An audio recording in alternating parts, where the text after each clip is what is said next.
Welcome back once again myself Pranshu Kumar Pathak. और जैसा कि आपको मैंने बताया कि ये सारे टॉपिक्स आपको कवर करने हैं, ठीक है। तो अब हम आपको चाहते हैं कि आपको थोड़ा सिलेबस के थ्रू आपको लेके चला जाए, ठीक है, कि डीबीटी के सिलेबस में क्या क्या कहता है। तो मैंने आपको ऑलरेडी बताया था, दो पार्ट हैं, part 1 and part B. Part 1 क्या है, सेक्शन ए को कवर करता है जिसमें 50 क्वेश्चन आएंगे and all this 50 question are important for you, है ना। जो 50 क्वेश्चंस हैं वो सारे के सारे 50 आउट ऑफ 50 क्या है, कंपलसरी है। और उनमें से आपको जो आपको सही से आंसर पता है आप उसी को करेंगे, ठीक है, और जो नहीं होगा आप उसे छोड़ देंगे, ठीक है। समझ में आई बात? चलिए, जैसे कि मैंने आपको पहले ही बोला कि यहाँ पे आपको क्या क्या ध्यान देना है। सो देखिए, covalent structure of amino acid, protein, nucleic acid, carbohydrate and lipids, यानी बेसिक जो बायोमोलिक्यूल्स है आपको उनको कवर अप करना है, ठीक है। और क्या इम्पोर्टेंट है वो आपको याद रखना है, और वो भी बहुत ज़्यादा इम्पोर्टेंट है। जैसे इलेक्ट्रोस्टैटिक इंटरेक्शन हो गया, वैन डर वाल्स फोर्सेस हो गया, इंटरेक्शन हो गया, है ना। और फिर जैसे कि आपको हाइड्रोफोबिक इफेक्ट हो गए, प्रोटीन स्ट्रक्चर्स हो गए। प्रोटीन स्ट्रक्चर बहुत इंपॉर्टेंट है। तो जैसे अल्फा हेलिक्स के बारे में आपको नॉलेज होना चाहिए, beta sheet and beta turn. Ramachandran plot से क्वेश्चन हर बार आता है, इस बार भी कवरअप होगा, तो रामाचंद्रन प्लॉट को आप अच्छे से कवरअप कीजिए, है ना।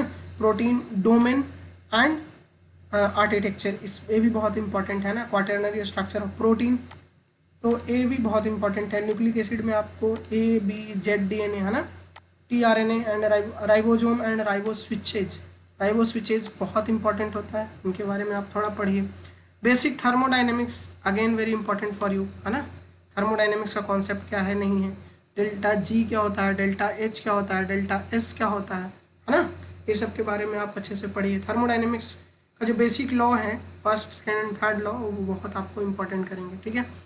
जैसे सॉल्यूशन आपको पढ़ लेना चाहिए, ठीक है। मोलारिटी, नॉर्मलिटी, फॉर्मेलिटी, कैसे तो मोलर सॉल्यूशन को मिक्स करते हैं तो नेक्स्ट सॉल्यूशन कैसे बनता है, परसेंट सॉल्यूशन कैसे बनता है, और बफर कैसे इम्पॉर्टेंट है, ये सब आपको क्या करना है, अच्छे से जानकारी लेनी है, ठीक है।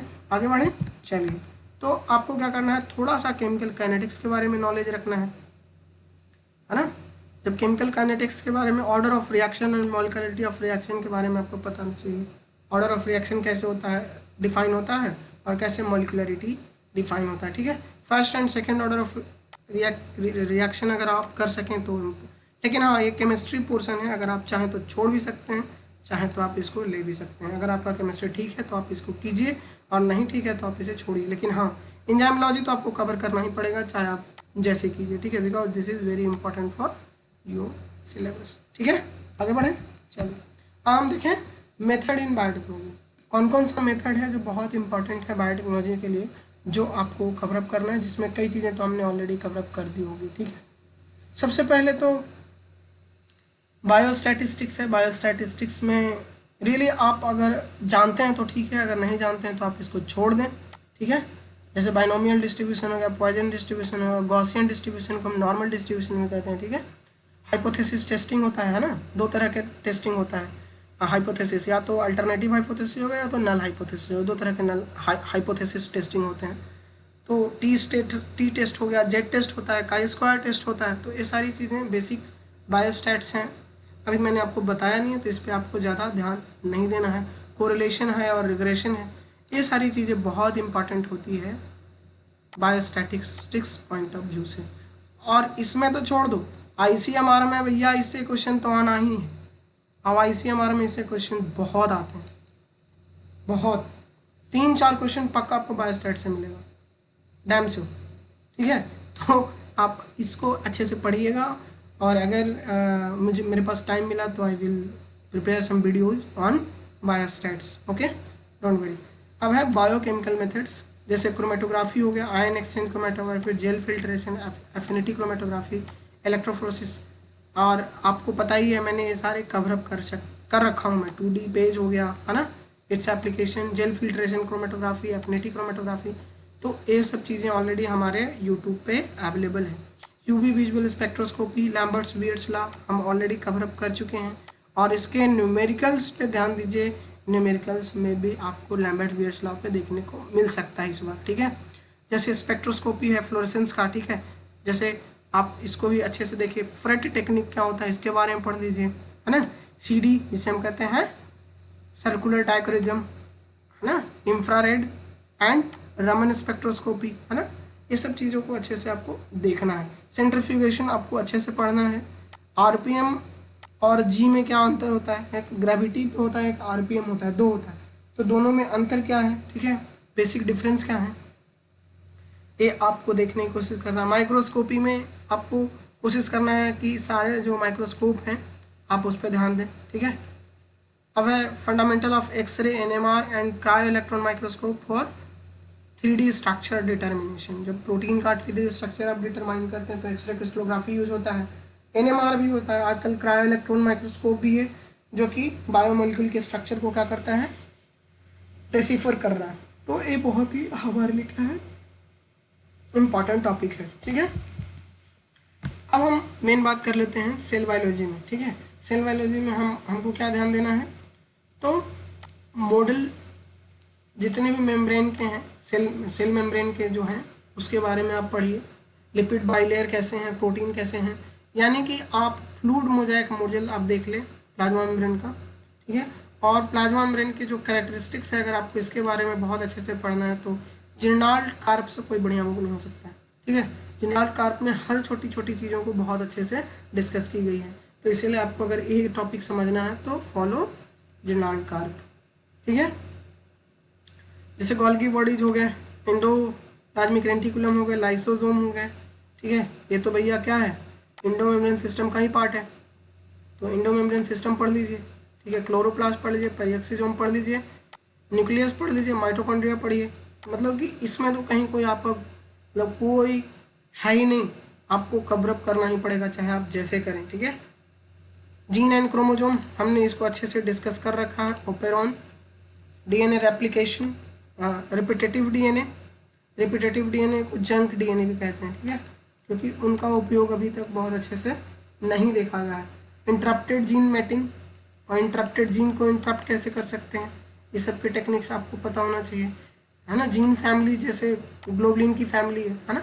Structure of chromatin and chromosome, heterochromatin, euchromatin and transposases, है ना, तो ट्रांसपोजोन्स हो गया। तो ये सारी चीज़ें हमने कवर कर रखी हैं, ठीक है।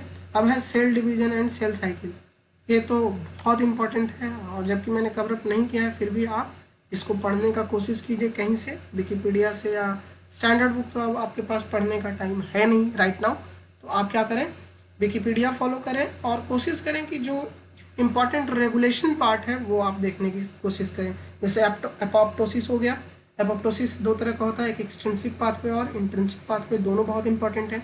ऑटोफेजी भी बहुत इंपॉर्टेंट है, और नेक्रोसिस भी आपको पता ही है। एपोप्टोसिस क्या होता है, प्रोग्राम सेल डेथ होता है, और नेक्रोसिस जो आपका जो एक्सीडेंटल डैमेज होता है बॉडी, तो उसमें नेक्रोसिस होती है, ठीक है। कैंसर कैसे बनता है, ऑन्कोजीन और प्रोटो ऑन्कोजीन में क्या डिफरेंस है, ठीक है। और एक ट्यूमर सप्रेसर जीन कैसे होता है, और कैसे मेटास्टेसिस होता है ना, एंजियोजेनेसिस, मेटास्टेसिस। तो कैंसर के को भी आप अच्छे से पढ़ेंगे, कैंसर बायोलॉजी आप बहुत अच्छे से पढ़ेंगे, तो ये बहुत ही इंपॉर्टेंट टॉपिक है, ठीक है। तो अब हम बात करें सेलुलर प्रोसेस को, तो DNA रेप्लिकेशन हो गया, रिपेयर मैकेनिज्म हो गया, ठीक है, ठीक है। Unit of replication, enzyme involve in replication for Fidelity, ये सब चीज़ें बहुत अच्छे से आपको कवरअप की गई है, तो ये पार्ट तो मैंने कवरअप कर रखा है। अब ट्रांसक्रिप्शन में बीच में रुक गया था, लेकिन I will try my level best to give some video on that. Transcription factors को अच्छे से पढ़िएगा, कैसे वो इम्पॉर्टेंट रोल प्ले करता है जब वो मैकेनिज्म ऑफ एक्शन में आता है। तो जो सेंट्रल डोग्मा का प्रोसेस है इसको आप अच्छे से पढ़िए, ठीक है। रेगुलेशन ऑफ ट्रांसक्रिप्शन पढ़िए, एक्टिवेटर क्या होते हैं, रिप्रेशर्स क्या होते हैं, है ना, लोकस कंट्रोल रीजन क्या होता है, RNAs हैं, डिफरेंट RNAs, है ना, RNPs क्या हैं, ठीक है। फिर RNA ट्रांसपोर्ट पढ़िए, लोकलाइजेशन एंड फंक्शन पढ़िए, ठीक है। प्रोटीन सिंथेसिस अगेन इंपॉर्टेंट, ये मॉलिकुलर बायोलॉजी है, इस तरह सेलुलर प्रोसेस कुछ नहीं, this is just a molecular biology portion, mole bio portion है, आप अच्छे से इसको पढ़िए, ठीक है। प्रोटीन ट्रैफिकिंग कैसे करेंगे, जीन एक्सप्रेशन कैसे करेंगे, EPI जेनेटिक रेगुलेशन हम आपको पढ़ा चुके हैं, ये ऑलरेडी रिमॉडलिंग हो गया, ये सब चीज़ें हम लोगों ने कवर अप कर रखा है।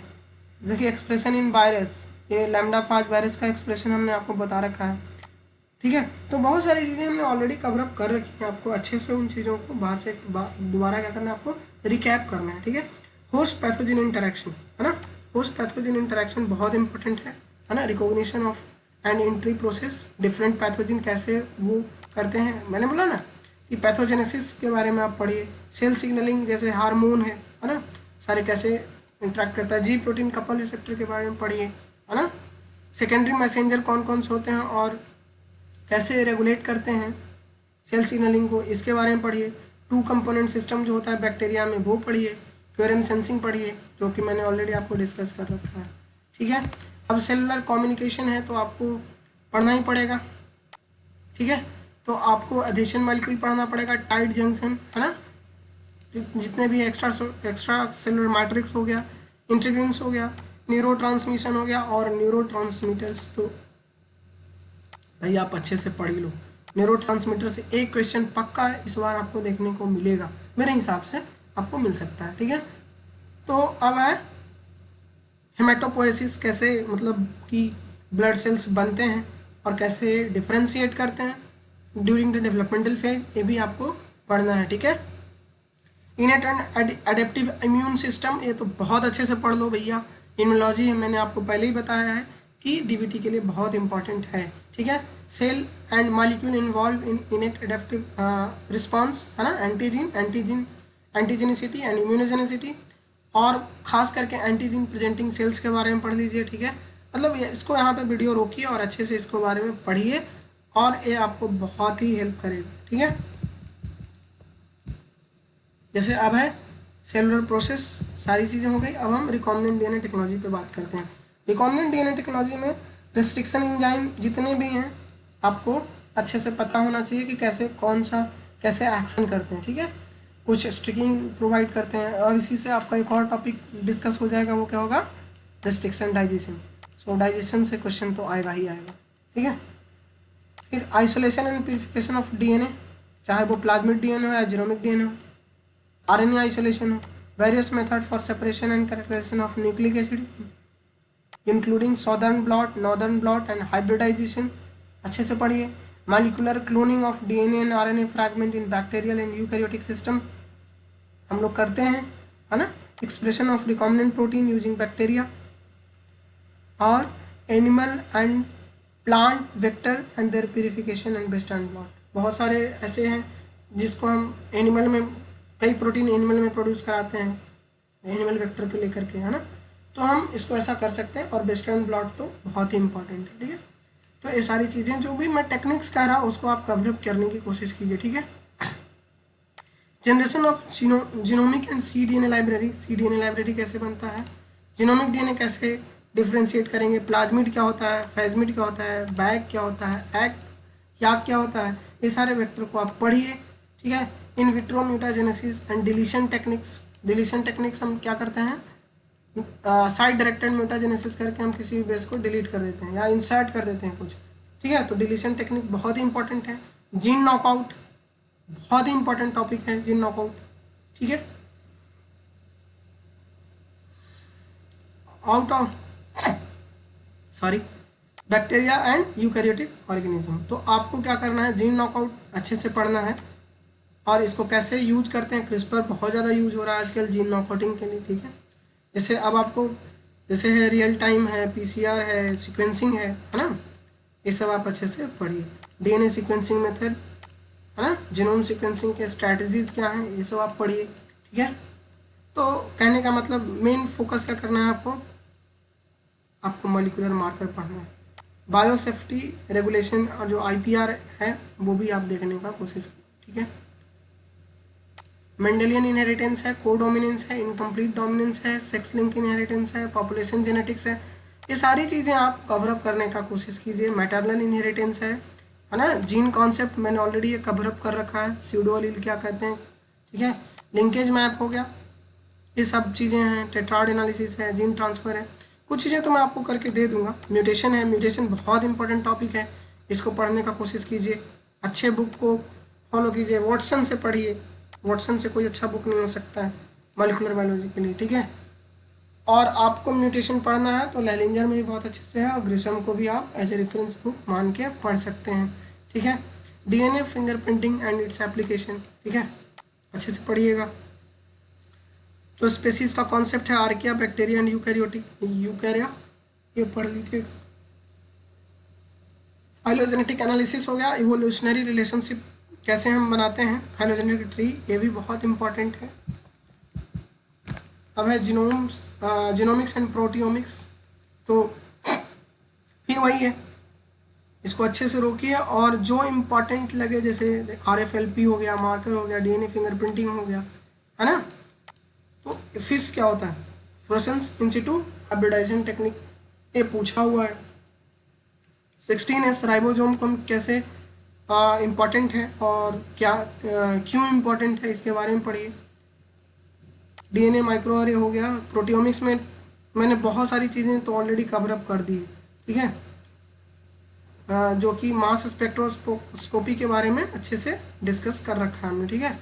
प्रोटीन प्रोटीन इंटरेक्शन भी बाकी है, एलिजा बाकी है, एलिजा के पुल डाउन से बाकी है, ठीक है। कोआईपी आईपी ये सब चीज़ें बाकी है, तो वो हम आने वाले लेक्चर्स में कवर अप करेंगे। IPR कोशिश कीजिए कि आप कवर अप कीजिए, ठीक है। और ख़ास करके ASAP हो गया, बाइपो हो गया, ट्रिप्स हो गया, ठीक है। जो एक्ट आए थे इंडियन पेटेंट एक्ट 1970 में, फिर उसमें क्या हुआ, अमेंडमेंट हुआ 2003 और 5 में, उसके बारे में पढ़िए, ठीक है। तो कहने का मतलब यह है कि IPR भी बहुत इंपॉर्टेंट है, थोड़ा बहुत आप पढ़िए, और ख़ास करके बायोसेफ्टी रेगुलेशन जो बॉडीज़ हैं उनके बारे में पढ़ने का कोशिश कीजिए, ठीक है। ये क्वेश्चन यहाँ से आते हैं, ठीक है। अब आपको खास करके याद रखना है बायोएथिक्स और कंसर्न, जब आप एनिमल बायोलॉजी में काम करेंगे तो वहाँ पे आप किस चीज़ को आप ध्यान देंगे नहीं देंगे, ये सब यहाँ पे दिया हुआ है। तो ये चीज़ें उतना इम्पोर्टेंट नहीं है, लेकिन हाँ जो मैंने अभी बताया, जैसे यहाँ IPR हो गया, ये सारी चीज़ें जो मैं अंडरलाइन कर रहा हूँ उन चीज़ों पे आप ध्यान देने की कोशिश करेंगे, ठीक है। अब है पार्ट B में, पार्ट 1 ख़त्म हुआ, तो अब इसको हम नेक्स्ट पार्ट, ठीक है, चलिए।